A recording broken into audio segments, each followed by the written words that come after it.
संसार के प्रत्येक धर्म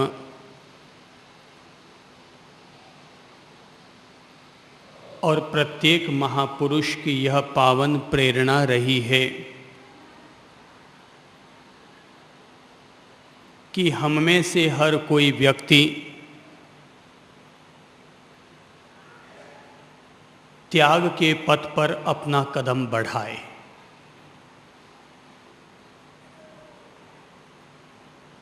धर्म और सत्य को इस बात से कोई प्रयोजन नहीं होता कि कौन व्यक्ति किस जाति का है, कौन व्यक्ति किस समाज से जुड़ा हुआ है, किस पंथ और परंपरा का है। सत्य को केवल एक ही बात से प्रयोजन होता है कि कौन व्यक्ति अपने जीवन में सत्य को कितना प्रतिशत जिया करता है। सत्य के बारे में बोलना एक अलग बिंदु है और स्वयं सत्य को जीना बिल्कुल ही अलग बिंदु है। सत्य पर बोलने से कोई व्यक्ति सत्य प्रिय नहीं हो सकता, लेकिन सत्य को जीने वाला व्यक्ति अनिवार्यतः स्वयं सत्यवान भी होता है और सत्य प्रिय भी हुआ करता है।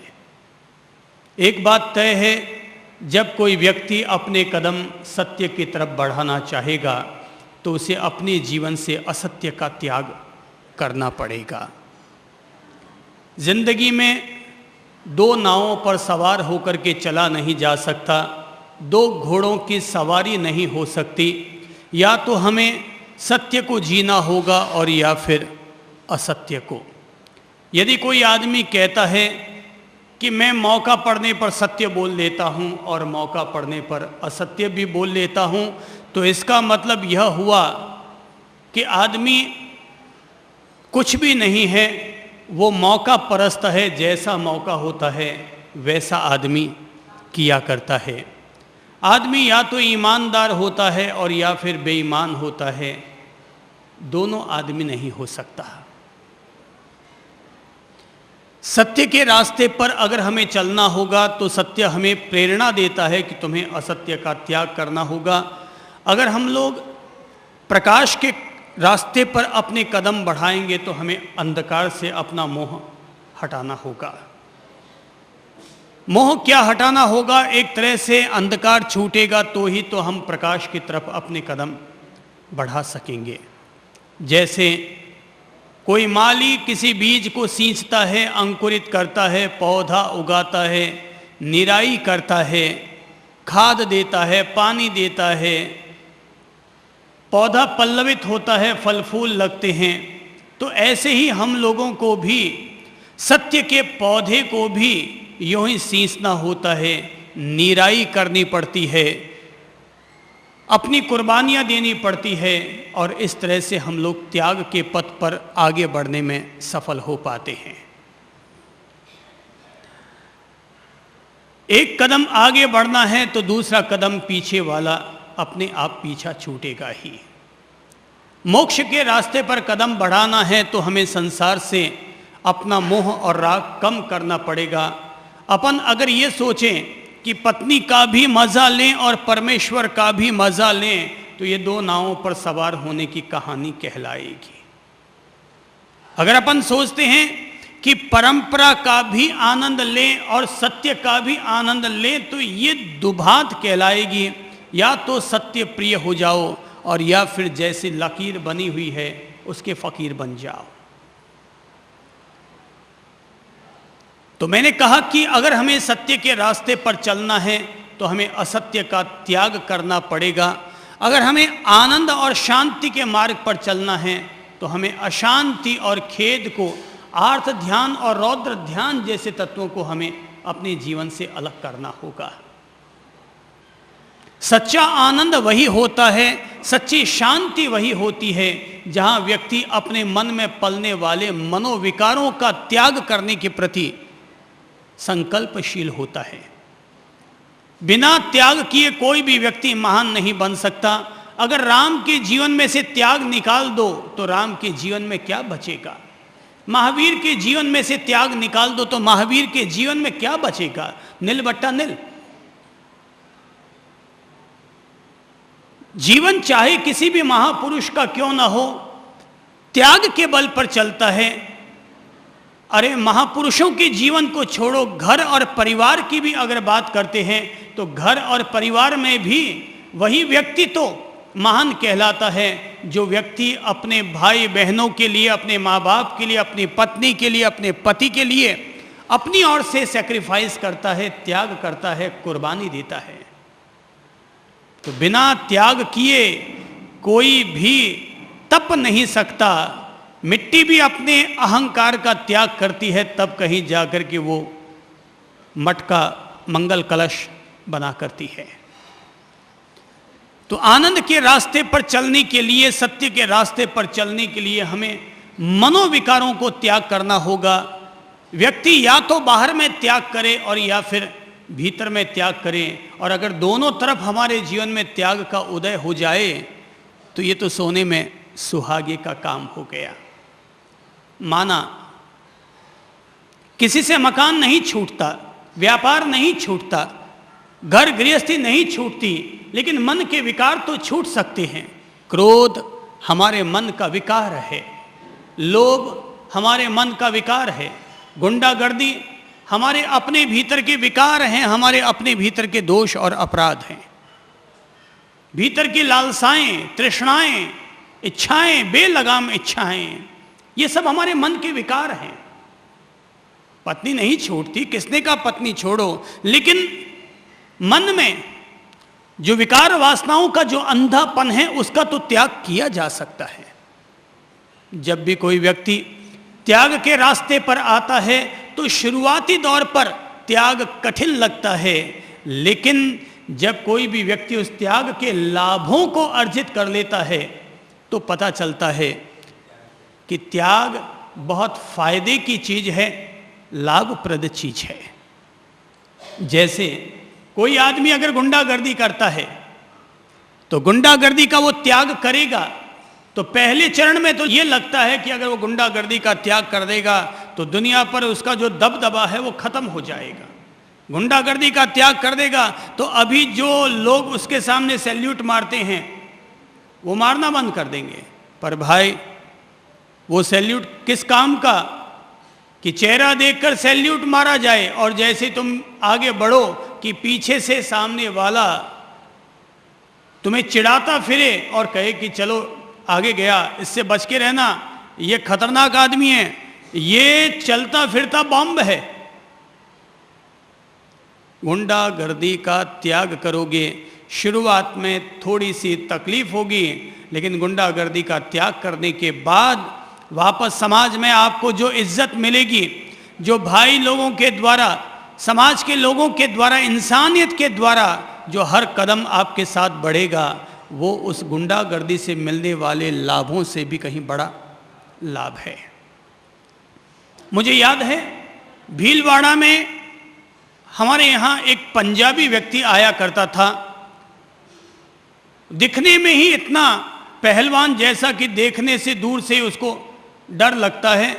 वो जिंदगी भर गुंडागर्दी करता था, जिंदगी भर गुंडागर्दी करता। संयोग की बात वो हमारे संपर्क में भी आया, गुरुद्वारा भी जाने लगा और इस तरह से थोड़ा सा नेक रास्ते पर आया। पहले ये हालत थी कि वो आदमी किसी गली से भी गुजरता ना तो उसके पास से अगर सांड भी गुजरता तो संभल के गुजरता, क्योंकि वो आदमी सड़क पर चलते हुए भी सांड को टिल्ला देता और सांड को नीचे उड़का देता था। यानी इतना ताकतवर, इतना पहलवान, इतना गुंडागर्दी करने वाला आदमी। धीरे धीरे उसको ये बात समझ में आ गई कि गुंडागर्दी में कुछ रखा नहीं पड़ा है।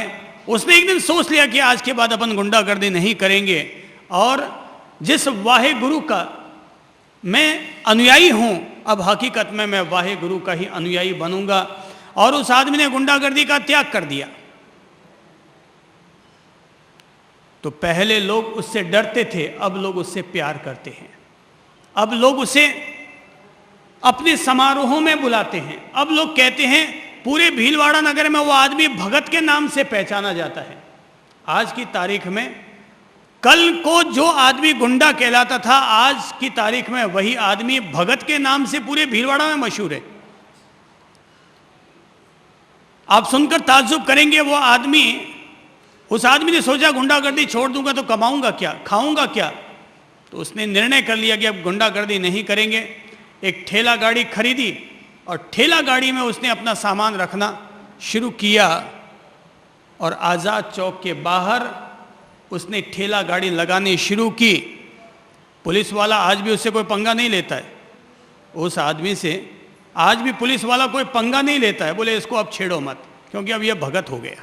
पहले तो डर के मारे उसके पास कोई फटकता नहीं था, और आज उसकी भक्ति और सयानेपन के चलते कोई उसका विरोध नहीं करता। वो आदमी आज अब रोजाना 1 घंटा अल सुबह अपने ठेला गाड़ी में एक टैप रिकॉर्डर कैसेट चलाकर वाहे गुरु के नाम की धुन उसमें रिकॉर्डेड है, और वो पूरे भीलवाड़ा में 1 घंटा सुबह सुबह की प्रभात फेरी लगा करके आ जाता है। अकेला ठेला लेके निकल जाता है, बोले 1 घंटा वाहे गुरु के नाम, और बाकी का फिर धंधा अपने नाम। तो वो हमारे यहाँ भी खूब आया करता, भक्ति में खूब नृत्य किया करता, और लोग आज अब उसको भगत या वाहे गुरु के नाम से ही उसको पहचानते हैं। वो वाहे गुरु के अलावा और कोई कैसेट ही नहीं चलाता। और उसकी ठेला गाड़ी पर दिन भर वही एक कैसेट चलती रहती है, वाहे गुरु वाहे गुरु वाहे गुरु की एक कैसेट चलती रहती है दिन भर। आदमी की जिंदगी बदल गई, त्याग के पथ पर अब वो चला गया। अब लोग उसको व्यापार भी करते हैं, उधार माल चाहिए उधार भी देते हैं लोग। उसकी ठेला गाड़ी पर प्रेम से जाते हैं, बोले अब ये विश्वासघात नहीं करेगा, बगावत नहीं करेगा। अपना उसका नियम है 5% पर अपना धंधा करता हूँ, उसमें जितना कमा लिया उतना ठीक है। ये त्याग का पथ है भाई, ये त्याग का पथ शुरुआत में लगता है ये कठिन है मार्ग, लेकिन ज्यों ज्यों हम त्याग के पथ पर आगे बढ़ते चले जाते हैं त्यों त्यों हमारी प्रतिष्ठा भी बनती है, गौरव भी बनता है। सत्य को इस बात से प्रयोजन है कौन व्यक्ति त्याग के पथ पर आया है और कौन व्यक्ति केवल अपने स्वार्थों के रास्ते पर जा रहा है। जो केवल अपने स्वार्थ के रास्ते पर जाता है, धर्म और सत्य उसको त्याग देते हैं, लेकिन जो त्याग के पथ पर चलता है, धर्म और सत्य उसको अपने आलिंगन में ले लिया करते हैं। धर्मशास्त्र भी, महापुरुष भी अपन सब लोगों को त्याग के रास्ते पर चलने की प्रेरणा देते हैं।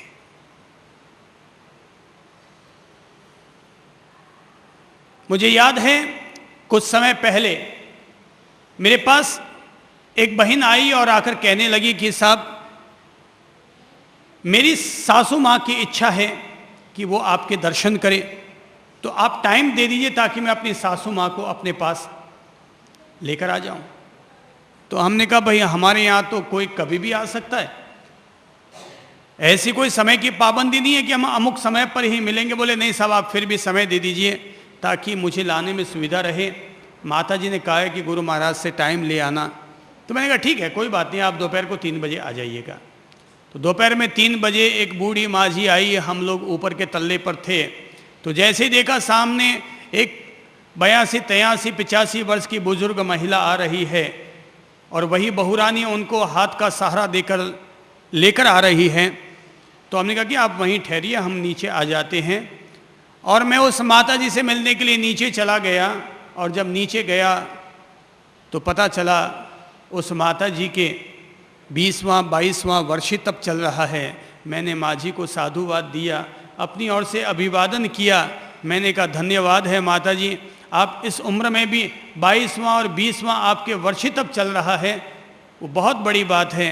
उस माँ जी ने कहा कि साहब धन्यवाद मुझे मत दीजिए, धन्यवाद देना है तो इस बहुरानी को दीजिए जो 22 साल में आज तक एक बार भी अपने पीहर नहीं गई। धन्यवाद अगर आपको देना है तो मेरी इस बहुरानी को दीजिए जो 22 साल में पीहर नहीं गई। मैंने कहा पीहर क्यों नहीं गई? तो जवाब मिला कि साहब जिस दिन उपवास होता था तो मैं कहती थी कि आज तो चली जाओ, तो बोले कि ये वापस जवाब में ये कहा करती थी कि आज तो आपके उपवास हैं, मैं कैसे चली जाऊं? अगर उपवास में चली जाऊंगी तो आपको काम करना पड़ेगा, इसलिए मैं नहीं जाऊंगी पीहर। तो मैं कहती थी कि पारने के दिन चले जाओ। बोले पारने के दिन कैसे जा सकती हूँ, क्योंकि अगर मैं चली जाऊंगी तो आपकी सेवा कौन करेगा, पारने की व्यवस्था कौन करेगा। उस माता जी ने कहा कि धन्यवाद देना है तो इस बहुरानी को दीजिए। मैंने कहा हकीकत में आप दोनों का भव्य पराक्रम, धर्म के प्रति, त्याग के प्रति, तपस्या के प्रति आपका जो भव्य पराक्रम है वो आदरणीय है कि जहां सासू मां तपस्या के प्रति 82-84 साल की हो जाने के बावजूद उसने अपने जीवन में वर्षी तप को खंडित नहीं होने दिया। एक बार 20 साल पहले जब शुरू किया तो, और बहुरानी, ये त्याग के अलग अलग रूप होते हैं भाई। कोई व्यक्ति त्याग का मतलब समझता है केवल संन्यास लेना, मैं तो कहूँगा त्याग के 100 रूप होते हैं। उस बहुरानी के द्वारा पीहर न जाना और सासू माँ की सेवा का ध्यान रखना, ख्याल रखना, ये भी एक वर्षी तप करने के समान हो गया। ये भी एक त्याग है, ये भी त्याग का एक प्रबल पराक्रम है।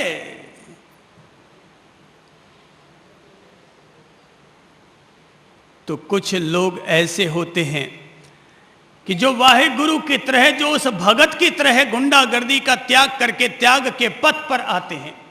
कुछ लोग ऐसे होते हैं जो इस बहुरानी की तरह अपनी सासू मां के लिए अपने पीहर के मोह का त्याग करके त्याग के मार्ग पर आते हैं। और कुछ लोग ऐसे होते हैं जो कहते हैं, अतीत की कहानी बताती है, कहते हैं कि पति स्नान कर रहे थे और पत्नी उनको स्नान करवा रही थी। तो पत्नी स्नान करा रही थी कि इतने में ही पत्नी की आंखों से 2 आंसू गिरे और जाकर के पति की पीठ पर टपक पड़े। पति को लगा यार ठंडे पानी से स्नान कर रहा था, अचानक ये 2 बूंदें गर्म कहाँ से आ गई। उसने ऊपर झांक कर देखा तो पता चला कि पत्नी की आंखों में आंसू थे। पति ने कहा, अरे तुम्हारी आंख में आंसू, तुम्हें किस बात की कमी हो गई? हर तरह से नौनिहाल है, हर तरह से खुशहाली है, हर तरह से सुख है, नौकर चाकर गाड़ियां आदि संपन्नताएं खूब हैं, तुम्हारी आंख में आंसू? पत्नी ने कहा, हां मैं मन से बहुत व्यथित हूं, बहुत पीड़ित हूं। बोले क्यों, क्या हुआ? बोले मेरा भाई संन्यास लेने वाला है, दीक्षा धारण करने वाला है। बोले अच्छा, ये तो बहुत अनुमोदना की बात है, बहुत अच्छी बात है, इतना अच्छा काम कर रहा है और तुम उसके लिए रोती हो? बोले कि हाँ, वो अब कुछ दिनों के बाद ही दीक्षा ले लेगा। वो एक एक करके अपनी जमीन, एक एक करके अपनी जायदाद, एक एक करके अपनी पत्नी, सब चीजों का एक एक करके वो त्याग करता चला जा रहा है, त्याग करता चला जा रहा है। अब तक उसने 16 चीजों का त्याग तो कर दिया है, अब जो बची हुई है 16 दिनों में वो उनका भी त्याग कर देगा और 16 दिन के बाद वो दीक्षा धारण कर लेगा। पति हंसा, ठिठोली करता हुआ बोला, अरे जा जा, तेरा भाई दीक्षा विक्षा कुछ नहीं लेने वाला। बोले क्यों, क्यों नहीं लेने वाला? अरे जो लेने वाला होता है वो कोई एक एक दिन यूं थोड़ी निकालता है। अरे जिसको संन्यास लेना होता है वो एक पल में ठोकर मारता है और निकल जाता है, सो निकल जाता है। अरे वो दीक्षा विक्षा नहीं ले रहा, ऐसे कोई नाटक कर रहा है। पत्नी ने पति की इस ठिठौली को और उल्टा लिया और टोंट कसते हुए कहा, अजी कहना बहुत सरल होता है, करना उतना ही कठिन होता है, करके दिखाओ तो पता चले। तो उसने कहा अच्छा, तो ऐसी बात है कि करके दिखाओ तो पता चले। और ये कहने के साथ ही वो अपने चलते बाथरूम में ही नहाते हुए ही वो पति खड़ा हो गया और बाथरूम से निकल आया। पत्नी ने कहा, जी आप नहाते नहाते कहाँ जा रहे हैं? बोले अब नहाना हो गया, अब बात पूरी हो गई। पत्नी ने खूब कहा, खूब मिन्नत की, पर अब कौन किसकी सुने? अब तो चुनौती मिल गई। दुनिया में नारी के द्वारा, नारी की ममता में पड़ा हुआ आदमी ही भटक जाता है, और जब कोई इंसान नारी के द्वारा उपेक्षित या प्रेरित हो जाता है तो वही व्यक्ति कोई महान संत बन जाता है। वो व्यक्ति निकल पड़ा और गया सीधा अपने साले के यहाँ और नीचे से ही आवाज दी, ओ साले साहेब, हम तो छोड़कर आ गए, तुमको भी आना है तो तुम भी चले आओ। साले ने आवाज सुनी, अरे ये तो दामाद जी की आवाज लगती है। ऊपर से झांका तो देखा केवल तौलिए में स्नान करते हुए उनका दामाद आया है।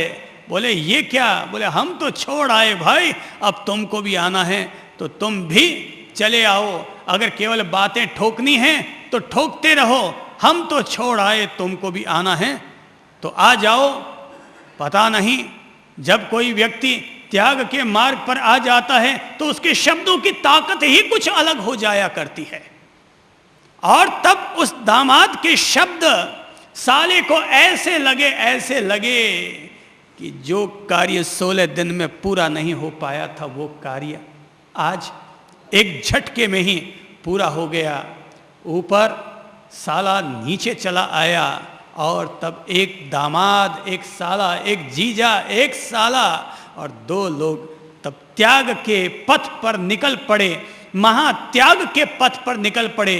तब कोई शाली भद्र अपनी शालीनता को संयम के मार्ग पर ले बैठा और जब तब कोई धन्ना अपने संयम को स्वीकार करके अपने जीवन को, अपनी आत्मा को धन्य कर बैठा। तब धन्ना धन्य हो गया, तब धन्ना धन्य हो गया, त्याग का पथ धन्य हो गया। और जो वो तपे, जो उन्होंने त्याग किया, आहा, हजारों वर्षों के बाद भी आज उनका नाम लेते हुए जी भर आता है। आज भी उनका सुमिरन करते हुए आंखों में श्रद्धा का प्रेम या प्रेम के 2 दीप जलते हैं और लगता है त्याग हो तो ऐसा कि जैसा कि धन्ना ने धन्य किया, कि जैसे कि शाली भद्र ने त्याग का महापथ अपनाया। व्यक्ति अपने आप को तौल कर ही देखे और तौल कर ही देख करके ये निर्णय ले कि वो अपने आप को त्याग के किस पथ पर उपयुक्त पात्र मानता है। वो पंजाबी भगत के जितना उपयुक्त पात्र मानता है या उस बहुरानी की तरह या उस तपस्विनी सास की तरह है या फिर किसी धन्ना और शाली भद्र की तरह है। ये तो त्याग के अलग अलग स्तर हैं, त्याग के अलग अलग स्टैंडर्ड हैं, त्याग के अलग अलग सोपान हैं। जो जिस त्याग के पथ पर चल सकता है, श्री भगवान के इस पवित्र मार्ग पर, प्रभु के इस प्रीतिकर मार्ग पर उसका उसी रूप में ही स्वागत है। धन्ना तो खुद को धन्य कर गया, अब इंतजारी है कोई और अपने आप को ऐसे ही धन्य करे, कोई और अपने आप को उतनी ही पराकाष्ठा तक ले जाए और त्याग के पवित्र पथ पर निकले। परम त्याग के पथ पर न्योता है। श्री प्रभु के इस पवित्र मार्ग पर, परम त्याग के पथ पर सबको निमंत्रण है। ज्ञानी लोग तो कहते हैं संसार को छोड़ दो, एक धक्का और दो, एक धक्का और दो, संसार को छोड़ दो। परथी खस स्वमा बस एटलू बस, परथी खस स्वमा वश एटलू बस। दूसरे से अपने आप को अपने आप में लेकर आओ, अपने आप में अपना निवास करो, इतना ही इंसान के लिए काफ़ी होगा। आध्यात्मिक उन्नति के लिए, आध्यात्मिक कल्याण के लिए, अपनी मुक्ति और मोक्ष और निर्वाण महापरिनिर्वाण के लिए इतना काफ़ी होगा। इंसान पर से खसे, पर से हटे, स्व में बसे, इतना बहुत होगा। ये त्याग का पथ है, जो अपनाए वो ही अपने आप को निहाल करेगा। चाहे मनोविकारों के रूप में त्याग करते हुए त्याग का पथ अपनाओ, चाहे सेवा का संकल्प लेते हुए त्याग का पथ अपनाओ, चाहे मर्यादा और शील व्रत को धारण करते हुए त्याग का पथ अपनाओ, और चाहे दीक्षा और संन्यास धारण करते हुए अपने 8 प्रकार के कर्मों के निर्जरा करने के भाव से, अपने आत्मा का सर्वतोभावेन उद्धार करने के भाव से संन्यास का पवित्र पथ अपनाओ। जो भी लगता है महिमा तो त्याग की है, पूजा तो त्याग की है, शुद्धि तो त्याग से है, सिद्धि तो त्याग से है, मुक्ति तो त्याग से है। भोग का मार्ग तो हर किसी को उपलब्ध हो सकता है, पर योग का मार्ग पाने के लिए तो भगवत कृपा चाहिए। ईश्वर का ग्रेस जिस पर बरसता है वही व्यक्ति योग के मार्ग पर आ सकता है। एक मिनख एक लुगाई, ये तो सारी दुनिया की व्यवस्था है, पर दोनों धाराओं को अलग अलग करके अपने आप को मुक्ति की नदिया की तरफ ले जाना ईश्वर का प्रसाद होता है, तो ही इंसान ऐसा कर पाता है। प्रभु हम सब लोगों को बुद्धि दे, प्रभु हम सब लोगों को प्रेरणा का प्रकाश दे। और इसीलिए कहता हूँ कि अगर अपनी जिंदगी में संत बनने का सौभाग्य मिल जाए तो चूकना मत, पर कम से कम हमेशा ये भाव तो जरूर रखते रहिएगा कि मेरे जीवन में भी कभी मुनि धर्म उदय आए, संत धर्म उदय आए, त्याग का धर्म उदय आए, मैं भोग के रास्ते पर ही न जीता रहूं, वरन त्याग के मार्ग पर भी अपने कदम बढ़ाऊं। भोगते भोगते मैंने तुम्हें भोगा, तुमने मुझे भोगा, मैंने तुम्हें खाया, तुमने मुझे खाया, मैंने तेरा शोषण किया, तूने मेरा शोषण किया, तूने मुझे ठगा, मैंने तुमको ठगा। और ये माया महा ठगिनी हम जानी, माया महा ठगिनी हम जानी। और इस तरह से हम लोग जन्म जन्मांतर तक यूं ही ठगते ठगाते आ रहे हैं। कभी बोध ही नहीं जगा, कभी प्रेरणा ही नहीं मिली। कल ही शाम को मुझसे धर्मपाल जी साहब फरमा रहे थे कि साहब आज हमें जो जीवन का ज्ञान अर्जित हो रहा है, अगर हमें ये ज्ञान अपने बचपन में और जवानी में ही मिल जाता तो हमारा रूप कुछ और होता। जो आज हमें आपसे ज्ञान मिल रहा है, जो प्रकाश मिल रहा है, वो प्रकाश अगर हमें अपने बचपन में मिल चुका होता तो हमारा स्वरूप कुछ और होता। बुढ़ापे में मिला, अब हमारी काया इतनी इजाजत नहीं देती कि हम इस परम त्याग के पथ पर चले आए। साधुवाद है हे आत्मन तुम्हें, साधुवाद है हे आत्मन तुम्हें कि तुमने इस बूढ़ी काया में भी अपने वानप्रस्थ का जीवन स्वीकार किया। इस बूढ़ी काया के बावजूद अपने आप को हमने घर में रहते हुए भी सन्यासी का स्वरूप दे दिया। सन्यास तो मानसिक वस्तु है, वो केवल कपड़ों में नहीं अटकी है। सन्यास तो मानसिक वस्तु है, और मन में अगर सन्यास आ गया तो अपन हकीकत में संत बन गए, सन्यासी बन गए। त्याग, त्याग के पथ पर साधक बढ़े। मैं हमेशा कह भी दिया करता हूं कि रसगुल्ला मिलना पुण्य की बात है, लेकिन रसगुल्ले को छोड़कर उपवास करने के भाव पैदा होना 4 गुने ज्यादा पुण्य की बात है। 4 गुने ज्यादा पुण्य की बात है। किसी गलत रास्ते पर जाना आसान होता है, लेकिन अपने आप पर संयम करके सही रास्ते पर जाना तपस्या होता है। ठीक है, अपन सब लोगों के शरीर इतने निर्मल नहीं होंगे, ठीक है, अपन सब लोगों के शरीर इतने सशक्त नहीं होंगे, अपन लोगों के पुद्गल और परमाणु इतने सुदृढ़ और सुनिर्मल नहीं होंगे, पर केवल इतना मान लेकर के तो हम अपने मन को कमजोर नहीं होने देंगे ना। नहीं है तो नहीं है, ठीक नहीं है सो नहीं है, लेकिन मन के परमाणु, मन के पुद्गल परमाणु तो हमेशा त्याग के प्रति आस्थाशील रहे, त्याग का भरोसा रखता रहे, त्याग के प्रति श्रद्धा रखे। धर्म की पुरानी किताबों में एक खास घटना का जिक्र आया है, और घटना यह है कि अतीत में कभी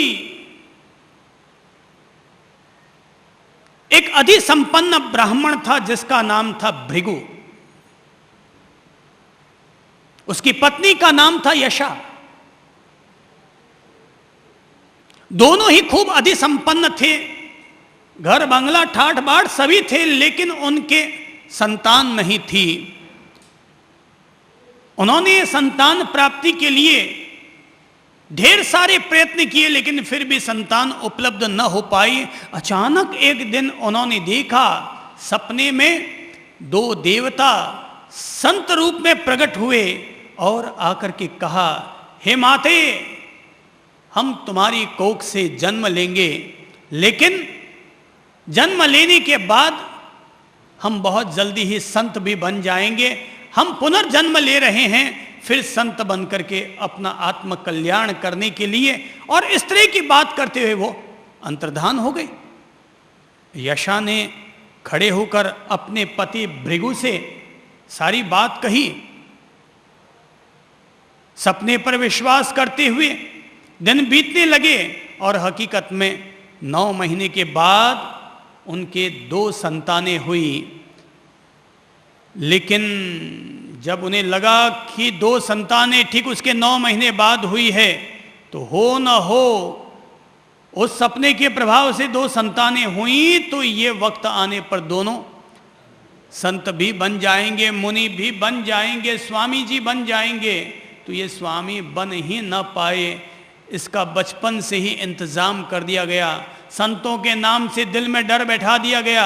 ये जो संत और मुनि लोग, महात्मा लोग होते हैं, ये माथे पर भुरकी डालते हैं और बच्चे का हरण करके झोली में डालकर ले जाया करते हैं। इसलिए इनसे सावधान, हमेशा इनसे बच के रहना। भूल करके भी इनको दूर से भी मत देखना, ठीक है। बच्चे धीरे धीरे बड़े होते गए, संतों के नाम से ही उनको डर लगता। एक दफा की बात है कि दोनों बच्चे गांव के बाहर खेलने के लिए गए हुए थे कि अचानक उन्होंने देखा दूर से आते हुए 2-3 संतों को। वे घबराए, संत आ गए सामने, घबराए, कहां जाएं, कहां भागें। उन्हें और कोई रास्ता न सूझा। वे उसी वट वृक्ष पर चढ़ गए। संत आए, उसी वट वृक्ष के नीचे आकर बैठ गए। अब संयोग वापस वैसे बनने शुरू हो रहे हैं। तो वट वृक्ष के नीचे आकर बैठने लगे तो वहां पर मकोड़े चल रहे थे। उन्होंने अपने रजोहरण से उन मकोड़ों को दूर हटाया, वहां बैठने लगे कि तभी एक संत ने दूसरे से कहा, अहो, अपन लोगों ने प्रमार्जन करते हुए सारे मकोड़ों को हटा तो दिया, लेकिन ये जो मकोड़ा दिख रहा है, लगता है अपन लोगों के प्रमार्जन करने में विवेक नहीं रहा और एक मकोड़ा मर गया। आज अपन लोगों को बहुत बड़ा प्रायश्चित करना पड़ेगा। और वो वहीं बैठ गए और जो एक मकोड़ा मरा उसका प्रतिक्रमण करने लगे। वे जीव दया की बातें करने लगे, अहिंसा की बातें करने लगे, करुणा की बातें करने लगे, संयम की बातें करने लगे। उनके सीधे सरल संवाद को सुनकर दोनों ऊपर बैठे हुए बच्चे सोचने लगे, अरे हमें तो कहा जाता था संत लोग बड़े क्रूर होते हैं, हिंसक होते हैं, झोली में डालकर ले जाते हैं, जबकि ये लोग तो इतने प्रेम और करुणा की बात कर रहे हैं। तो वे गौर करके देखने लगे, संतों को गौर करके देखने लगे तो देखते देखते ही वे इतने एकाग्र हो गए कि कहते हैं उन संतों को देखते देखते उनको जाति स्मरण ज्ञान हो गया। उनको पूर्व जन्म अपना दिखाई दे गया, उन्हें अपना देवलोक दिखाई देने लगा और उन्होंने समझ लिया, ओ तो हम तो संत ही थे, हम तो संत बनने के लिए ही आए हैं। हमें व्यर्थ में ही माता और पिता ने ममता वश ये सब अंकुश लगा रखे थे ताकि हम सन्यास न लें। जाति स्मरण ज्ञान हो गया, सब कुछ उनके सामने साक्षात हो गया। वे पेड़ से नीचे उतर आए, गुरुजनों के पांव छुए, प्रणाम किया, अपना पूर्व जन्म उनको कहा और तब उन्होंने अनुरोध किया, भगवान आप तो हमें दीक्षा दें, सन्यास प्रदान करें, प्रवर्ज्य प्रदान करें। ताकि हम लोग अपने शेष जीवन को धन्य करते हुए और जो साधना हमारी पूरी नहीं हो पाई थी पूर्व जन्म में, हम इस जन्म में वो पूरी कर सके। संतों ने कहा ठीक है भाई, यथा देवानुप्रिय, जैसा मेरा प्रिय तुम्हें अच्छा लगे तुम वैसा कर सकते हो, लेकिन पहले अपने माता पिता की अनुमति ले आओ। बच्चे रवाना हो जाते हैं, जैसे ही जाकर के माँ बाप से दीक्षा की बात करते हैं, माँ बाप के तो होश उड़ जाते हैं। बोले कौन मिल गया तुम्हें संत? अरे हमने तुम्हें मना कर रखा था किसी संत से मत मिलना, और तुम तो संन्यास लेने की ही बोल बैठे। और तब दोनों पुत्रों का अपने माँ बाप के बीच संवाद होता है।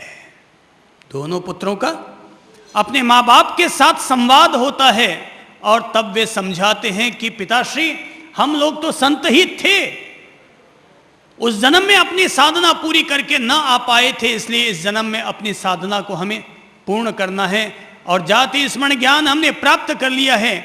हमारे सामने हमारी सारी अतीत की स्थितियां स्पष्ट हो चुकी हैं, हमें तो संन्यास लेना ही है।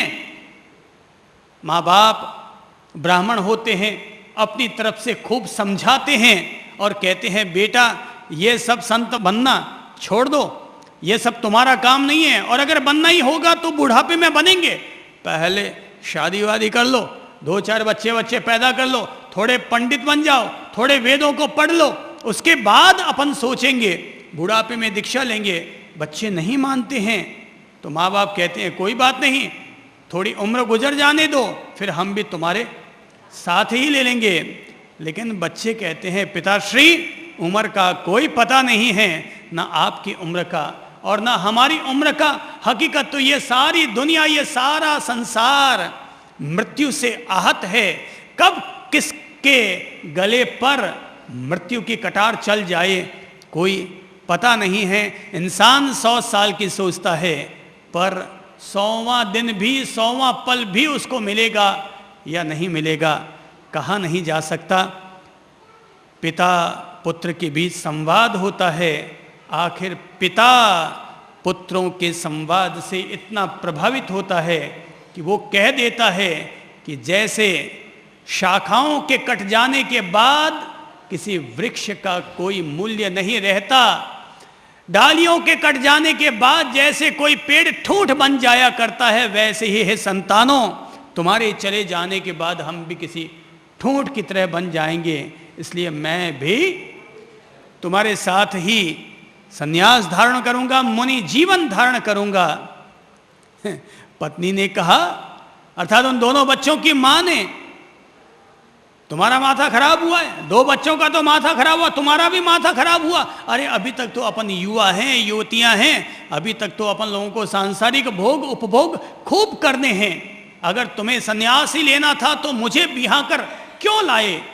दोनों के बीच भी संवाद होता है, लेकिन जब देखा पुत्र पक्के पिता पक्का, तो बच्चों की मां ने भी कहा कि जब तुम तीनों ही चले जाओगे तो मैं अकेली पिंजरे में बंद पड़ी पंछी क्या करूंगी? पिंजरे में बंद पड़े अकेले पंछी की तरह मैं क्या करूंगी? जैसे कि कोई आकाश के लिए, आकाश को देखकर कोई पिंजरा, कोई पंछी अपने पिंजरे को तोड़कर निकलने के लिए लालायित रहता है, जब तुम लोग भी ऐसे ही लालायित हो चुके हो, तो ये मां भी अपने बच्चों के पद चिन्हों का ही अनुसरण करेगी। चारों लोग संकल्प कर लेते हैं, दीक्षा के लिए कदम बढ़ाने लगते हैं। तभी मां कहती है, ठीक है तुम लोगों की इच्छा है तो हम भी संन्यास लेते हैं, मुनि जीवन धारण करते हैं, पर ये जो मकान है, ये जो धन माल है, पहले इनका तो सलटारा कर दें, जिस जिसको देना है दे देवा करके निकले। बच्चों ने कहा, माँ तू भी कैसी पागलपन की बात करती है, अगर कल तेरे प्राण निकल जाते तो क्या तू ये पीछे मकान की चिंता करती कि ये मकान किसको दे के जाना है? अरे जब छोड़ना ही है तो छोड़ छुड़ा करके बाहर निकल पड़ो, पीछे जो होना होगा सो होगा। दीक्षा धारण करने का मतलब है तुम मर गए दीक्षा धारण करने का मतलब है तुम मर गए, अब जो पीछे होना होगा सो होगा। अपन जब मर जाते हैं तो पीछे उठाने में कौन आता और कौन नहीं आता अपन देखने थोड़ी जाते हैं। पीछे जो माल बचा है, बैंक में जो बैलेंस बचा हुआ है, अपन देखने थोड़ी जाते हैं किस बैलेंस का कहाँ क्या हुआ। मर गए, मैटर फिनिश। तुम हो तब तक दुनिया है, तुम मरे कि जग में प्रलय अपने आप मच गई। माँ ने कहा बेटा यार तुम लोग भी बड़े पक्के निकले, ठीक है अब बेटा तुम्हारी इच्छा है तो अपन ऐसे ही निकल जाते हैं। 4 लोग बिना पीछे की चिंता किए घर से बाहर अपना कदम बढ़ा देते हैं कि तभी राजा के पास संदेशा पहुंचता है कि इस तरह से 4 लोग संन्यास ले रहे हैं। तो राज सैनिकों ने आकर के कहा कि उनके पीछे मकान है, धन है, अति संपन्न ब्राह्मण था, कई गौए हैं, कई गौशालाएं हैं उनके पास। तो राज्य के कानून के मुताबिक सारा का सारा धन राजा का हो जाता है। तो सारा धन लाने के लिए राज सैनिक रवाना हो जाते हैं। राजा की पत्नी बड़ी धर्मनिष्ठ होती है। पत्नी राजा के पास जाती है, उसको पता चलता है इस तरह से कोई 4 लोग दीक्षा लेने के लिए निकल पड़े हैं और पीछे उनका धन राज्य में लाया जा रहा है। तो पत्नी अर्थात राज रानी जाकर राजा से कहती है, राजन ये मैं क्या सुन रही हूं? अरे कोई व्यक्ति तो त्याग करके निकल पड़ा है और कोई व्यक्ति उस त्यागे हुए धन को अपने राजकोष में लाने की कोशिश कर रहा है। अरे ऐसा करना तो वमन किए हुए पदार्थ को फिर से ग्रहण करने के समान है। अरे वो तो त्याग करके निकल पड़े और तुम उसी धन पर अपनी बुरी नजर गड़ाए हो। राजन ज्यादा पाप करने से क्या होगा, ज्यादा धन इकट्ठा करने से क्या होगा?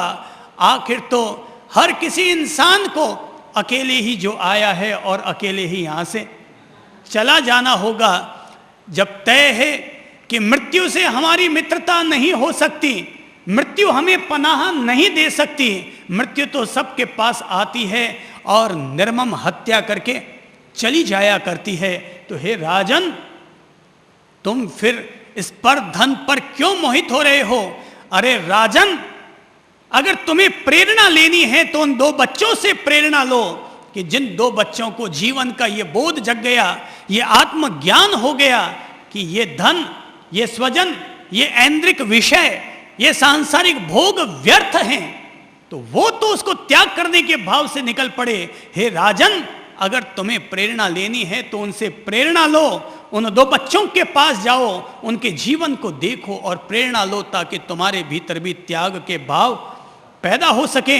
और तब कहते हैं राजा अपनी पत्नी से प्रेरित होता है और उन 2 बच्चों के त्याग को देखता है तो उसे लगता है उन 2 बच्चों के त्याग के आगे राजा का वैभव भी बौना नजर आ रहा है। राजा बच्चों को देखकर इतना भाव विह्वल हो जाता है, उसको लगता है जीवन धन्य करना उनका दायित्व नहीं वरन मेरा दायित्व है। बूढ़ा तो मैं हो गया हूं, जाने की उमरिया तो मेरी आ गई है, पतंग तो मेरी कटने वाली है। और तब राजा भी अपनी ओर से संकल्प कर लेता है, मैं भी पुरोहित के इन 2 बच्चों के पद चिन्हों का अनुसरण करूंगा। रानी ने कहा, धन्य है राजन, तुम्हें धन्य है। अरे मैं अब तक घर में बैठी बैठी, राजमहलों में बैठी बैठी हमेशा जो सपने देखा करती थी, हमेशा जो भावनाएं भाया करती थी कि कभी मेरे जीवन में ऐसा उदय आए कि मैं भी संत जीवन धारण करूं। अरे राजन आप संन्यास लेने जा रहे हैं, अरे आपने मेरा रास्ता खोल दिया और अब ये हे राजन आपकी पत्नी भी अपने पति के पद चिन्हों का अनुसरण करेगी। और तब एक साथ उस गांव के बाहर, उस नगर के बाहर, उस पगडंडी के बाहर, उस राजनगर के बाहर एक साथ 6 लोगों को जाते हुए इस सारे संसार ने देखा, सारे संसार ने अनुमोदना की कि धन्य है उन 2 बच्चों को किसी को तो बचपन में बोध हुआ कि हमें त्याग का पथ अपनाना चाहिए, किसी को बुढ़ापे में बोध हुआ कि हमें त्याग का पथ अपनाना चाहिए, और कई ऐसे अज्ञानी, कई ऐसे मूर्छित ऐसे रहे जिन्हें आज भी ये बोध नहीं हुआ कि हमें भी त्याग का पथ अपनाना चाहिए। वे निकले, वे धन्य हुए। जो निकलेगा वही धन्य होगा। धन्ना धन्य हुआ। पुरोहित के बेटे भी धन्य हुए, उनके माँ बाप भी धन्य हुए, राजा और रानी भी धन्य हुए। जो इस पवित्र पथ पर, प्रभु के इस दिव्य पथ पर अपने कदम बढ़ाएगा, वह हर कोई यहाँ पर धन्य होगा। जिंदगी में दो चीज आएगी, या तो वृद्धत्व आएगा या फिर सिद्धत्व आएगा। ये तो इंसान को निर्णय करना होगा कि मुझे अपनी जिंदगी के परिणाम के रूप में वृद्धत्व चाहिए या सिद्धत्व चाहिए। आना तय है, काया का गिरना तय है, अमर कोई नहीं हुआ। अमर यहां कोई नहीं हुआ। जब जाना तय है, कोई आज जा रहा है, कल कोई जाने वाला। दुनिया है धर्मशाला, यहाँ हर कोई जाना तय है। जागे सो पावे, सोवे सो पछतावे। वृद्धत्व चाहिए या बुद्धत्व चाहिए, वृद्धत्व चाहिए या सिद्धत्व चाहिए, खुद को सोचना होगा। जाना तय है, छूटना तय है, बिछोड़ा होना तय है। पति पत्नी का, जमीन का मालिक का, पैसे का मालिक का, सबका बिछोह होना तय है। कोई आदमी ऐसा होता है जो खुद त्याग करके निकल जाता है, और कई लोग ऐसे होते हैं जिनको धन खुद आता है और त्याग करके चला जाता है। मौत बड़ी निर्मम है। ये सारा संसार मृत्यु से आहत है, ये सारा संसार भोगों से आवृत है, ये सारा संसार कामनाओं से घिरा हुआ है, माया और मोह और मूर्छा से, इनके अंधकार से आच्छन्न हैं। लोग जैसे कीचड़ में कीड़े किलबिल किलबिल किलबिल करते हैं, वैसे ही यहाँ पर हम सब लोग मोह माया मूर्छा में पड़े हुए किलबिल किलबिल करते हैं। सूरज आता है, किरणें दिखाता है, पर हम उल्लू की तरह अपनी आंखें बंद कर लेते हैं। फिर सूर्यास्त हो जाता है, अंधकार छा जाता है, फिर हम अपनी आंखें खोल लेते हैं। और इस तरह से ये जन्म मरण की धाराएं, ये जन्म जन्मांतर की धाराएं प्राणी मात्र के साथ यूं ही चलती रहती है, और हम सब यूं ही घिरे हुए रहते हैं। कौन है जो सत्य को समझे? हर आदमी आंख बंद करके बैठा है, वो केवल वही सत्य मान रहा है जो उसे अपनी आंखों से दिखाई दे रहा है। ठीक है कि हमें आंखों से दिखाई देता है। भाई पत्नी तो दिखाई देती है, भाई पत्नी का प्रेम तो दिखाई देता है, भाई हमें अच्छी होंडो कार तो दिखाई देती है, लेकिन हमें रोज ब रोज ढलती हुई उमरिया नजर नहीं आती। हमें रोज ब रोज अपने परिवार के बच्चे जो हमारे साथ बगावत करते हैं वो हमें नजर नहीं आता। हमारे करीब मौत आती जा रही है, ये हमें नजर नहीं आता। चमड़ी ढलती जा रही है, काया बाई सा लुढ़कती जा रही है, हाथ में गेड़िया आ रहा है, मुंह में लार टपक रही है, बाल धौड़े हो रहे हैं, दांत गिर रहे हैं। हमें पत्नी दिखाई देती है, बाकी कुछ भी दिखाई नहीं देता। पैसा दिखाई देता है, बाकी कुछ दिखाई नहीं देता। और जब अक्ल आती है तब तक काम तमाम हो जाता है, पीछे कुछ बच नहीं पाता कि अपन कुछ जगें, कुछ अपना भला करें। बस ये बाहर बाहर का नज़र आता है। ये दुनिया एक फॉर्मेलिटी हो गई है। ये दुनिया, आज की दुनिया एक फॉर्मेलिटी हो गई है। बस हांसा हांसा हांसा ये सब करते रहो एक दूसरे के आगे, बस हांसा हांसा करते करते अपन मरमरा के पूरे हो जाते हैं। धन्ना तो धन्य हुआ, फिर से कोई धन्य हो तो बात बने, फिर से कोई धन्य हो तो बात बने। केवल वेदों को पढ़ लेने से, किताबों को पढ़ लेने से किसी का भला नहीं हो जाने वाला है। घर वाले तो कोई भी नहीं बोलने वाले हैं कि भाई तू अपना कल्याण कर ले। क्या किसी का पति अपने पत्नी से कहता है कि जा थोड़ा धर्म कर्म कर ले? क्या कोई पत्नी अपने पति से कहती है कि आज थोड़ा शील व्रत का पालन कर ले? हर आदमी यहाँ पर कोई प्रेरणा देता ही नहीं है। हर आदमी दूसरे को लूटने में लगा हुआ है। लुटेरे जैसे लूटते हैं, मौत जैसे आकर सबको लूटती है, वैसे अपन सब यहाँ पर एक दूसरे को लूटने में लगे हुए हैं। संन्यास ले लो तो भी संत महात्मा दूसरों को लूटने में लगे हुए हैं। भला करने वाले संत महात्मा, त्यागी तपस्वी संत महात्मा, वो तो जो होते हैं सो होते हैं। वो त्याग की बात करते हैं, त्याग को जीते हैं और त्याग को ही सत्य और धर्म का सार समझते हैं और मानते हैं कि त्याग ही मुक्ति और मोक्ष की नींव हुआ करती है। त्याग ही मुक्ति और मोक्ष की नींव हुआ करती है। अनासक्ति ही, निर्लिप्तता ही मोक्ष और मुक्ति की नींव हुआ करती है। यहां एक पिता अगर गृहस्थ में है, वो अपने बेटे को क्या प्रेरणा देगा? जैसे मान लो एक पिताजी 60 वर्ष के हो गए और उसका बेटा 24 साल का हो गया, तो पिता क्या काम करना चाहेगा? हैं? उसकी शादी की गोटियां फिट करनी शुरू करेगा। कहेगा हमारा बेटो बड़ो हो गया और बेटा आज तक कोई छोरी ढूंढ लाऊं। मारो बेटो बड़ो हो गया, मारी बेटी मोटी होगी, इतनी मोटी होगी। हर बाप अपने बेटा और बेटी के शादी की सोचता है, इसके अलावा भी कुछ सोचता है क्या? चिंता सवार हो जाती है, भूत सवार हो जाता है। आजकल वैसे भी बताते हैं लड़कियां कम हो गई है तो कंवारे लड़के ज्यादा घूम रहे हैं। हफ्ते में 1-2 बार तो लोग हमारे पास भी आ जाते होंगे और कह देते होंगे कि साहब कोई चौकी छोरी मिले तो बताइए। मैं क्या तू चौकी नहीं कहता, बूंदी मिल जाए तो चौकी है, और कोई चौकी छोरी हो तो बताइए। यार हमारे फैक्ट्री खोली है जगह थारे वास्ते वही काम रहेगी, हमारे ब्याह कराना रहता रहा, एक दूसरे को ब्याह कराना, यही अब मेरा काम रह गया, बाकी सारे काम खत्म हो गए। हर आदमी, ये तो भाई कोई विरले लोग होते हैं जो अपनी संतानों को अपना अनुभव बताते हैं कि भाई मैंने इस जीवन को जिया, कुछ सार नहीं रखा पड़ा है, निकल के चला जा, अगर तुझे कहीं अपना कल्याण करने के लिए जाना है तो चला जा।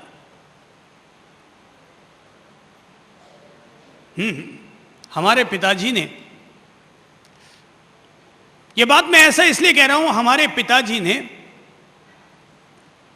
मेरे 3 भाइयों की शादी करवाई और हम 2 भाइयों को दीक्षा दी।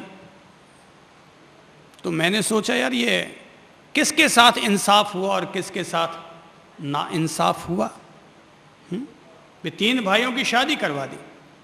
तो मैंने इस पर विचार किया तो मुझे लगा कि जब तक हमारे पिता गृहस्थ में थे तो तब तक अपने बच्चों के लिए गृहस्थी की व्यवस्था में लगे रहे, लेकिन जब उनके भीतर त्याग के भाव पैदा हो गए, वैराग्य का भाव पनप गया, उन्होंने अपने जीवन में संन्यास धारण कर लिया, तो उन्होंने हमें बचे हुए 2 बच्चों को संन्यास की प्रेरणा दी। जो आदमी जहाँ होगा वहीं की प्रेरणा देगा, गृहस्थ की प्रेरणा देगा, संत संन्यास की प्रेरणा देगा। कहते हैं कि भगवान बुद्ध परम बोधि लाभ को प्राप्त करके जब पहली दफा अपने घर पर गए थे राजमहलों में, तो उनकी पत्नी इंतजार कर रही थी और इंतजार करते करते जब वो बुद्ध पहुंचे अपनी पत्नी के पास, तो पत्नी ने उनका बच्चा उनके आगे थमाते हुए कहा कि हर माँ बाप अपनी संतान को विरासत में कुछ न कुछ दे करके जाया करते हैं। मैं तुमसे केवल एक ही सवाल पूछती हूं कि तुमने तो संन्यास ले लिया और बुद्धत्व भी प्राप्त कर लिया, तुम्हारे हजारों शिष्य भी हो गए, लेकिन बताओ कि तुमने अपने बेटी को क्या दिया? इसने क्या कमी रखी कि इसको अपने बाप की तरफ से कुछ न मिल पाया? बुद्ध ने कहा, अच्छा तो यशोधरा ये बात है, ठीक है, लाओ, अगर तुम कहती हो कि मैंने अपने बेटी को कुछ नहीं दिया तो लाओ, मैं इसको विरासत देता हूं। और तब अपने बेटे से कहते हैं आओ बेटा मेरे साथ, और बुद्ध तब अपने बेटे को साथ लेकर निकल जाते हैं। पत्नी सोचती है ये इसको अब क्या देंगे, क्या देंगे, क्या देंगे। बुद्ध अपने संग में जाते हैं और वहां जाकर के अपना भिक्षा पात्र, अपने धर्म का पात्र अपने पुत्र राहुल को थमा देते हैं। पत्नी कहती है ये क्या? बोले हर बाप अपने बेटे को वही देगा जो बाप के पास होगा। मेरे पास आज ये है तो मैं अपने बेटे को विरासत के रूप में ये संत जीवन का, ये भिक्षु जीवन और मुनि जीवन का ये त्याग का पात्र देता हूं। और तब भगवान बुद्ध का वो शिष्य बनता है, उन्हीं का अपना पुत्र, और विरासत के रूप में उनको भिक्षु जीवन और मुनि जीवन प्रदान किया जाता है। भगवान बुद्ध ने अपने बेटे को विरासत में भिक्षा पात्र दिया था। मेरे पिता ने भी मुझे विरासत में वही भिक्षा पात्र थमाया और कहा ले बेटा कल्याण कर अपना। मैंने घर गृहस्थी जी, मैंने उसका भोग उपभोग किया, लेकिन उससे तृप्त होकर या अतृप्त होकर मैं आज वैराग्य के पनघट पर खड़ा हूं। आज मैं वैराग्य के तट पर खड़ा हूं और अपने बचे हुए 2 संतानों को प्रेरणा देता हूं कि बेटा जीवन धन्य अगर करना है, धन्ना अगर तुम्हें धन्य होना है तो आओ परम त्याग के पथ पर। हमने भी कदम बढ़ाया, श्री प्रभु से दिव्य प्रेम लगाया, श्री प्रभु के पवित्र पथ पर अपना कदम बढ़ाया। ये महापुरुष जो अतीत में हो चुके हैं, वे सारे महापुरुष हम सब लोगों को फिर न्योता देते हैं, आओ रे तुम्हारी नाव कहीं डूब ना जाए, उससे पहले मेरी पतवार थाम लो। आओ रे कहीं ऐसा ना हो कि ये सागर की कोई लहर उठे और तुम्हें ले डूबे, उससे पहले तुम कोई पतवार थाम लो, पार लग जाओ। अपने हाथों का, अपनी बुद्धि का, अपनी सद्बुद्धि का, अपने विवेक का उपयोग कर लो, और जितना अपनी ओर से धर्म की पनाह लोगे, सत्य की पनाह लोगे, परम त्याग के पथ पर आओगे, तुम्हारा जीवन उतना ही धन्य होगा। इस दुनिया में धृतराष्ट्रों की कमी नहीं है, इस दुनिया में ययातियों की कमी नहीं है। चारों तरफ ययाति ही ययाति भरे पड़े हैं। सारी दुनिया में भोग और उपभोग, भोग और उपभोग, यही सब क्रम चल रहा है। उस अंधेरे में कहीं तो कोई 2 दीप जले, कहीं तो कोई प्रकाश हो, और वहाँ पर से इस भोग के वातावरण में फिर आने वाले कल के लिए फिर कोई योग का दीप जले, वैराग्य का दीप जले, परम त्याग के पथ पर चलने का कोई दीप जले, फिर से कोई धन्य हो, संसार को भी अपनी ओर से धन्य करे। त्याग ही मोक्ष की नींव है। आज नहीं तो कल हर किसी को इसी त्याग के पथ पर आना होगा। जो आते हैं सो पाते हैं, जो नहीं आ पाते हैं वो यूँ ही कीड़ों की तरह किल बिलाते हैं। मौत तो एक दिन आनी ही है। त्याग के पथ पर चलो या भोग के पथ पर चलो, मौत तो आएगी और सबको एक दिन मिट्टी में वापस मिला करके चली जाएगी। फर्क केवल इतना ही रहेगा, एक व्यक्ति अंधकार में पैदा होता है लेकिन प्रकाश की तरफ चला जाया करता है, और एक आदमी अंधकार में ही पैदा होता है और अंधकार में ही डूब जाया करता है। धन्य होते हैं वे जो प्रकाश में पैदा होते हैं और प्रकाश पथ के ही अनुयायी बन जाया करते हैं। ये तो भाई प्रबल पुण्य चाहिए, प्रबल पराक्रम चाहिए, प्रबल भाव्य चाहिए, ईश्वर का प्रसाद चाहिए, तो ही ये परम त्याग के पथ पर कदम बढ़ाने का सौभाग्य इंसान को उपलब्ध हो पाता है। धन्य हुआ जिनको निकलना होता है, वे सोचते नहीं हैं। जो सोचते हैं वो केवल सोचते ही रहते हैं, और मरघट या वैराग की कोई कीमत नहीं हुआ करती है। अपनी ओर से प्रेम पूर्वक इतना ही अनुरोध करता हूँ। नमस्कार।